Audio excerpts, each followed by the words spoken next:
Hi my dear friends, welcome back to my channel. അപ്പോൾ ഷെഫി ടോക്സിൻ്റെ പുതിയ എപ്പിസോഡിലേക്ക് എല്ലാവർക്കും സ്വാഗതം. അപ്പോൾ എന്നത്തെ പോലെ തന്നെ ഇന്നും വളരെ യൂസ്ഫുൾ ആയിട്ടുള്ളൊരു വീഡിയോ ആയിട്ടാണ് ഞാൻ വന്നിട്ടുള്ളത്. ഇന്നിപ്പോൾ ധാരാളം അസുഖങ്ങളും അപകടങ്ങളും വളരെ കൂടുതലാണെന്ന് എല്ലാവർക്കും അറിയാലോ. അതിന് വരുന്ന ഹോസ്പിറ്റൽ ചിലവാണെങ്കിലോ അതിലും വളരെ കൂടുതലാണ്. നമുക്ക് താങ്ങാൻ കഴിയില്ല. ഒരു സാധാരണക്കാരൻ്റെ കയ്യിലാണെങ്കിലോ പെട്ടെന്നൊരു അസുഖം വന്നാൽ തന്നെ എടുക്കാനായിട്ട് 1 രൂപ പോലും കാണില്ല. അപ്പോൾ ഇങ്ങനെയുള്ള സാഹചര്യങ്ങളിൽ നമുക്ക് എങ്ങനെ ഓവർകം ചെയ്യാമെന്നാണ് ഞാൻ ഇന്നത്തെ വീഡിയോയിലൂടെ പറഞ്ഞു വരുന്നത്. അതുപോലെ തന്നെ നമ്മൾ ഏജ് ആകുമ്പോൾ നമുക്ക് ധാരാളം വാർദ്ധക്യ രോഗങ്ങൾ പിടിപെടുന്നുണ്ട്. അതുപോലെ നമുക്ക് പെട്ടെന്ന് ഒരു ആക്സിഡൻറ്റ് അങ്ങനെ എന്തെങ്കിലും ഉണ്ടാകുകയാണെങ്കിലോ നമ്മുടെ കുടുംബത്തിന് വരുന്ന നഷ്ടം വളരെ വലുതാണ്. അത് നമ്മുടെ വീട് നോക്കുന്ന ഒരാളാണെങ്കിലോ നമ്മുടെ ഗൃഹനാഥനാണെങ്കിലോ അത് നമുക്ക് ഒരിക്കലും താങ്ങാനാവുന്നതിലും അപ്പുറമാണ്. അപ്പോൾ അതുകൊണ്ട് തന്നെ ഞാൻ നിങ്ങൾക്ക് പരിചയപ്പെടുത്തി തരുന്നത് കേന്ദ്ര ഗവൺമെൻറ്റിൻ്റെ ഹെൽത്ത് ഇൻഷുറൻസ് പോളിസികളെ പറ്റിയാണ്. നിങ്ങൾ അറിയാത്ത ധാരാളം ഇൻഷുറൻസ് പോളിസികൾ നമുക്ക് മുന്നിലുണ്ട്. അപ്പോൾ ഇതാണ് നമ്മുടെ ഇന്നത്തെ വീഡിയോയിലൂടെ ഞാൻ ചെയ്യുന്നത്. വീഡിയോ ഇഷ്ടപ്പെട്ടാൽ ഇപ്പോൾ തന്നെ സബ്സ്ക്രൈബ് ചെയ്യുക. സബ്സ്ക്രൈബ് ചെയ്യാത്തവരാരെങ്കിലും ഉണ്ടെങ്കിൽ ഇപ്പോൾ തന്നെ ഒന്ന് സബ്സ്ക്രൈബ് ചെയ്യണം, അതുപോലെ ലൈക്ക് ചെയ്യണം, വീഡിയോ ഷെയർ ചെയ്യാനും മറക്കരുത്. അപ്പോൾ എന്തായാലും നമുക്ക് വീഡിയോയിലേക്ക് പോവാം. ഇന്ന് ഒരുപാട് ഇൻഷുറൻസ് പോളിസീസ് നമുക്ക് മുന്നിലുണ്ട്. നമുക്ക് ചിലപ്പോൾ അതിൻ്റെയൊക്കെ ചിലവ്, അതായത് ചിലപ്പോൾ ഇൻഷുറൻസ് പോളിസിയുടെ എമൗണ്ട് വളരെ കൂടുതലായിരിക്കും.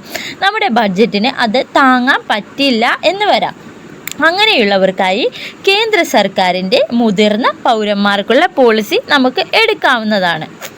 അപ്പോൾ ചെറിയ അസുഖങ്ങൾ എന്ന് പറഞ്ഞാൽ അത് നമ്മൾക്ക് നമ്മുടെ ചിലവിൽ താങ്ങാൻ പറ്റുന്നതായിരിക്കാം.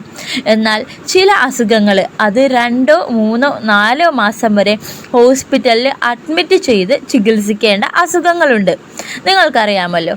അപ്പോൾ അതിന് വരുന്ന ചിലവ് എന്ന് പറഞ്ഞാൽ വളരെ വലുതാണ്, നമ്മളെ കൊണ്ട് താങ്ങാൻ പറ്റില്ല. ഇങ്ങനെയുള്ള സന്ദർഭങ്ങളിലാണ് നമുക്ക് ഈ ഒരു ഇൻഷുറൻസ് പോളിസിയുടെ ആവശ്യകത മനസ്സിലാകുന്നത്. അപ്പോൾ മെയിനായിട്ടെന്ന് പറഞ്ഞാൽ 5 തരത്തിലുള്ള ഇൻഷുറൻസ് പോളിസികളാണ് നമുക്ക് ഉള്ളത്. കേന്ദ്ര സർക്കാരിൻ്റെ കീഴിലാണ് ഈ 5 പോളിസികൾ വരുന്നത്. അപ്പോൾ ഒന്നാമത്തേത് എന്ന് പറഞ്ഞാൽ ദേശീയ വരിഷ്ഠ മെഡിക്ലെയിം പോളിസി എന്നാണ് പേര്. അതിൻ്റെ 60 വയസ്സ് മുതൽ 80 വയസ്സ് വരെ പ്രായമുള്ളവർക്ക് ദേശീയ വരിഷ്ഠ മെഡിക്കൽ ക്ലെയിം പോളിസി എടുക്കാവുന്നതാണ്. അതായത് 90 വയസ്സ് വരെ ഓരോ വർഷവും പോളിസി പുതുക്കാവുന്നതാണ്.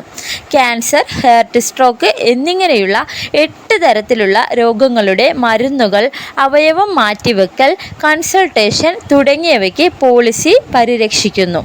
സാധാരണ രോഗങ്ങൾക്കും ഹോസ്പിറ്റൽ അഡ്മിറ്റ് ആയാലും 1 ലക്ഷം രൂപ വരെ ലഭിക്കും. അല്ലെങ്കിൽ സീരിയസ് ആയിട്ടുള്ള കേസാണെങ്കിൽ 2 ലക്ഷം രൂപ വരെയാണ് പരിരക്ഷ. അടുത്തത് രണ്ടാമത്തെ policy health of privilege elders അഥവാ ഹോപ്പ് എന്നറിയപ്പെടുന്ന പോളിസി. ഇതിൻ്റെ ഡീറ്റെയിൽ 60 വയസ്സിന് മുകളിൽ ഉള്ളവർക്ക്, നിർദ്ദിഷ്ട രോഗം ഉള്ളവർക്ക് 1 ലക്ഷം രൂപ മുതൽ 5 ലക്ഷം വരെയാണ് ഇൻഷുറൻസ് പരിരക്ഷയായി ലഭിക്കുന്നത്. അലോപ്പതി കൂടാതെ തന്നെ ഹോമിയോ, യുനാനി, ആയുർവേദ, യോഗ എന്നിങ്ങനെ എല്ലാം ഉൾപ്പെടുന്നതാണ് ഹോപ്പ് എന്ന് പറയുന്ന ഈ ഒരു പോളിസി. ഇതിന് സൂം കോൾ വഴിയോ ഗൂഗിൾ മീറ്റ് വഴിയോ ഓൺലൈനായിട്ട് ഡോക്ടർ ഫ്രീ കൺസൾട്ടേഷൻ ലഭിക്കുന്നതാണ്. അടുത്തത് മൂന്നാമത്തെ insurance United India health care insurance. കേന്ദ്ര സർക്കാർ ഉടമസ്ഥതയിലുള്ള യുണൈറ്റഡ് ഇന്ത്യ കമ്പനി വാഗ്ദാനം ചെയ്യുന്ന ഇൻഷുറൻസാണ് United India health care insurance.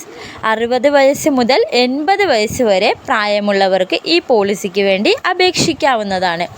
1 ലക്ഷം രൂപ മുതൽ 3 ലക്ഷം രൂപ വരെയാണ് ഇൻഷുറൻസ് പരിരക്ഷ ലഭിക്കുന്നത്. 24 മണിക്കൂറിൽ കൂടുതൽ ഹോസ്പിറ്റൽ കിടന്നാൽ നമുക്ക് അതിനുള്ള ചിലവ് ഇൻഷുറൻസ് കമ്പനി വഹിക്കുന്നതാണ്. ഇതാണ് ഈ പോളിസിയുടെ പ്രത്യേകത. അടുത്തത് 4th ആണ് new India assurance mediclaim policy. 60 വയസ്സിന് മുകളിൽ ഉള്ളവർക്ക് new India assurance mediclaim policy select ചെയ്യാവുന്നതാണ്. പങ്കാളിയെ ഉൾപ്പെടുത്താൻ ആഗ്രഹിക്കുന്നവർക്ക് 10% ഫാമിലി ഡിസ്കൗണ്ട് ലഭിക്കുന്നതാണ്. ആയുർവേദ, ഹോമിയോ, യുനാനി എന്നിവയ്ക്ക് 1 ലക്ഷം മുതൽ 1.5 ലക്ഷം വരെ ഇൻഷുറൻസ് പരിരക്ഷ ലഭിക്കുന്നതാണ്. 18 മാസത്തെ ഇൻഷുറൻസിന് ശേഷം മാത്രമേ പ്രമേഹം, രക്താതിമർദ്ദം തുടങ്ങിയ രോഗങ്ങൾക്ക് പരിരക്ഷ കിട്ടുകയുള്ളൂ. അടുത്തത് 5-മത്തത് ഓൾമോസ്റ്റ് എല്ലാവർക്കും അറിയാവുന്ന ഈ ഒരു പോളിസിയാണ് ഏറ്റവും കൂടുതൽ പേര് എടുത്തിട്ടുള്ളത്. പ്രധാനമന്ത്രി ജൻ ആരോഗ്യ യോജന. ഇത് ദാരിദ്ര്യരേഖയ്ക്ക് താഴെയുള്ള എല്ലാവർക്കും ലഭിക്കുന്ന പോളിസിയാണ്. പൊതു സ്വകാര്യ ആശുപത്രികളിൽ ചികിത്സയ്ക്ക് ഒരു ഫാമിലിക്ക് 5 ലക്ഷം രൂപ വരെ ലഭിക്കും. ഇതിൽ ഇടപാടുകൾ പണരഹിതമാണ്. 3 ദിവസത്തെ ഫ്രീ ഹോസ്പിറ്റലൈസേഷനും 15 ദിവസത്തെ പോസ്റ്റ് ഹോസ്പിറ്റലൈസേഷൻ ചിലവും ഇൻഷുറൻസിൽ ലഭിക്കുന്നതാണ്. ഇതിൽ ഏതാണോ നിങ്ങൾക്ക് ബെറ്റർ എന്ന് വെച്ച് അത് ചൂസ് ചെയ്ത് നിങ്ങൾക്ക് നിങ്ങളുടെ ഫാമിലിയെ സേഫ് ആക്കാവുന്നതാണ്. അപ്പോൾ എനിക്ക് തോന്നുന്നു ഓൾമോസ്റ്റ് എല്ലാ ആൾക്കാർക്കും തന്നെ ഈ പ്രധാനമന്ത്രി ജൻ ആരോഗ്യ യോജന ആ ഒരു പദ്ധതിയെക്കുറിച്ച് മാത്രമേ കൂടുതലായിട്ട് അറിയുള്ളൂ. ഇത് കൂടാണ്ട് ധാരാളം ഇൻഷുറൻസ് പോളിസികൾ നമ്മുടെ ഗവൺമെൻറ് നമ്മൾക്കായിട്ട് തരുന്നുണ്ട്. അപ്പോൾ ഇതൊക്കെ തന്നെ മറ്റുള്ളവരിലേക്കും കൂടി നിങ്ങളൊന്ന് എത്തിച്ചു കൊടുക്കാനായിട്ട് ഹെൽപ്പ് ചെയ്യണം. അതുപോലെ ഇതിലേതെങ്കിലും ഒരു പോളിസി എടുത്ത് നമ്മുടെ ഫാമിലിയെ സേഫാക്കാൻ നോക്കുക. വീഡിയോ ഇഷ്ടപ്പെട്ട ഇപ്പോൾ തന്നെ ലൈക്ക് ഷെയർ ചെയ്യുക, സബ്സ്ക്രൈബ് ചെയ്ത് സപ്പോർട്ട് ചെയ്യുക. നല്ലൊരു യൂസ്ഫുൾ ആയിട്ടുള്ള വീഡിയോ ആയിട്ട് വരും വരേക്കും ബൈ ബൈ.